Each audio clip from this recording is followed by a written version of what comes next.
بسم الله الرحمن الرحيم. نن سبا غټه مسله په معاشره کې هغه هر کس ته تقریبا چې ژوند کې مسلې شته.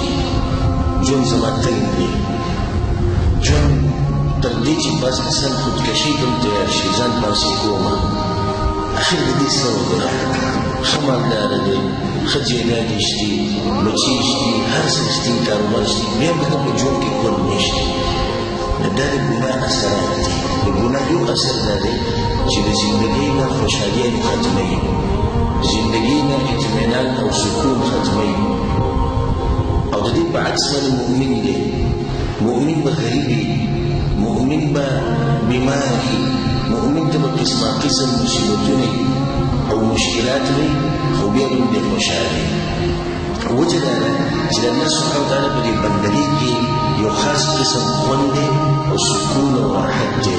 رسول صلی الله علیه وسلم کله سخته مصیبت راغی نو بلال راته وویل بلاله بانګ ووایه اقامت وکړئ چې لمونځ وکړو، د زړه خبره چې خوشحاله شي.